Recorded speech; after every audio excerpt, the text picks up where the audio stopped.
এই মুহূর্তে আমরা কলকাতা হাইকোর্টের ছবি দেখাচ্ছি। হাইকোর্টে কালো কোট নাটক মমতার। হাইকোর্ট থেকে বেরোনোর সময় চোর স্লোগান, মমতাকে ঘিরে বিক্ষোভ আইনজীবীদের।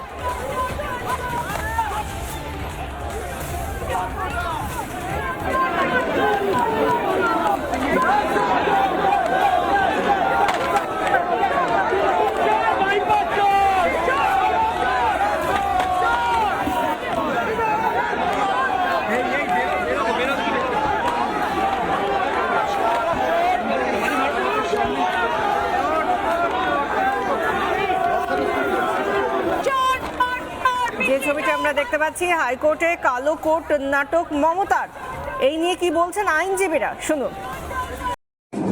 নমস্কার, আমি আশিস সেনগুপ্ত, রাজনৈতিক বিশ্লেষক। প্রাক্তন মুখ্যমন্ত্রী মাননীয়া মমতা ব্যানার্জি আজ হাইকোর্টে গেছিলেন এবং একজন আইনজীবী হিসাবে রীতিমতো কালো কোট, মানে লয়ারদের, উকিলদের যে ইউনিফর্ম হয়, যেই পোশাক হয়, ওটি পরেই উনি গেছিলেন। ব্যাপারটা ছিল, মামলাটা ছিল ভোট পরবর্তী হিংসা এবং এই নিয়ে সওয়াল করেছেন উনি। ওনার সঙ্গে ছিলেন চন্দ্রিমা ভট্টাচার্য এবং কল্যাণ ব্যানার্জি, যিনি আসলে একজন উকিল আদতে। আমি সওয়াল কি করেছেন উনি, বিচারপতি কি বলেছেন, পুলিশ কি জবাব দিয়েছে, সেই বিষয়ে এই প্রতিবেদনে যাচ্ছি না। ব্যাপার হলো, আজকে যখন সওয়াল করে উনি বেরোচ্ছেন, ওনাকে প্রচুর আইনজীবী এবং আশেপাশের লোকজন ঘিরে ধরে চোর চোর চোর চোর স্লোগান দেন। কল্যাণ ব্যানার্জি বলেছেন যে সূর্যনীল দাস, উনি একজন আইনজীবী যিনি শুভেন্দু অধিকারীর অ্যাসিস্ট্যান্ট বা ওরকম কিছু ছিলেন, ভবানীপুর ইলেকশন, আমার ঠিক টার্মটা মনে আসছে না, মানে যিনি যখন মমতা ব্যানার্জি রাত্রে বসেছিলেন শাখাওয়াত গার্লস হাই স্কুলে স্ট্রং রুমের বাইরে, বিজেপির হয়ে উনিও বসেছিলেন, ওই ভদ্রলোক নাকি এইসব সংগঠিত করেছেন, এটা কল্যাণ ব্যানার্জি বললেন। এও বললেন কোনো গণতন্ত্র নেই, আমাদের যদি অসুবিধা হয়, খোদ প্রাক্তন মুখ্যমন্ত্রীর যদি অসুবিধা হয়, তাহলে সাধারণ মানুষের কি অবস্থা ভাবুন। এই অভিযোগ সরাসরি খণ্ডন করেছেন সূর্যনীল দাস। উনি বলেছেন এতে বিজেপির কেউ নেই, আইনজীবীরা দিয়েছেন।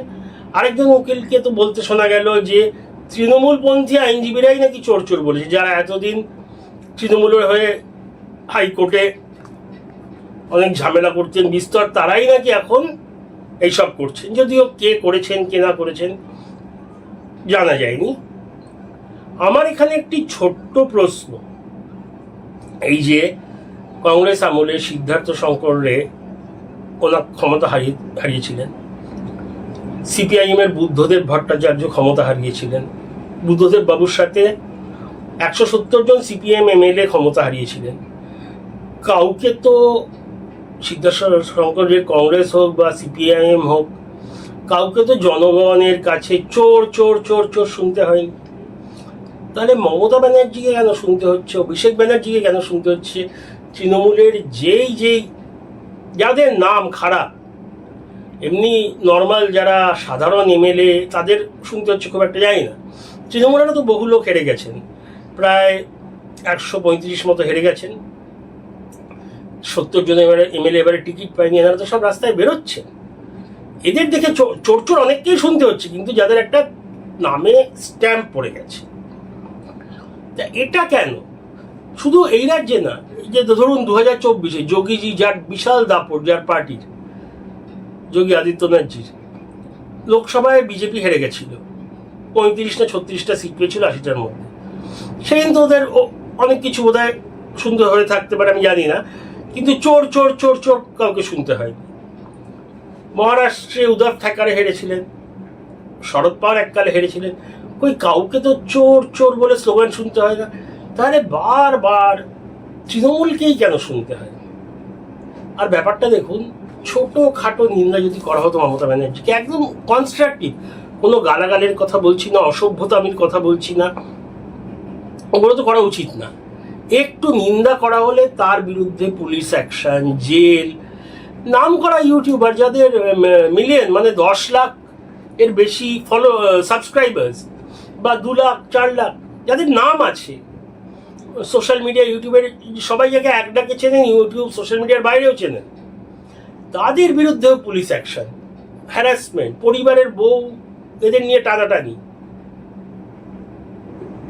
ওনাদের কথা শুনুন, রিপাবলিকের মতো মেইন স্ট্রিম চ্যানেলের রিপোর্টার সন্তু পান, তাকে ফলস কেস দেওয়া হয়েছিল সন্দেশখালিতে।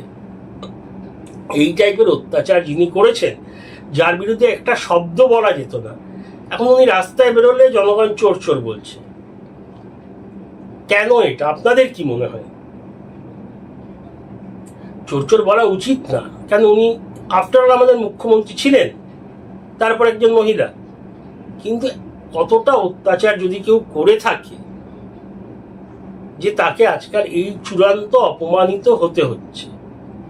শুধুমাত্র বিরোধী হলে কেউ চোর চোর বলে না, বিরোধীর বিরুদ্ধে রাগ থাকতে পারে। এই যেমন বিজেপি 15 বছর হবে ক্ষমতায়, তো অপোজিশনে তো রাগ থাকবে, অনেক কিছু বলেন, কিন্তু এই যে চোর চোর এরকম তো শুনতে হয় না। বা কংগ্রেস যখন ক্ষমতায় ছিলেন, স্বর্গীয় মনমোহনজি, হাইলি এডুকেটেড, কই তাকে কেউ ভুলেও চোর বলে? রাহুল গান্ধীকে নিয়ে অনেক কথা বলা হয়, পাপ্পু এই সেই, মজা করা হয়, কিন্তু চোর চোর কাউকে শুনতে হয় না। তাহলে এই পরিস্থিতি কেন? শুধু বিজেপির এত লোক নেই যে যেখানে রাস্তায় বেরোবে বিজেপি দাঁড়িয়ে চোর বলবে।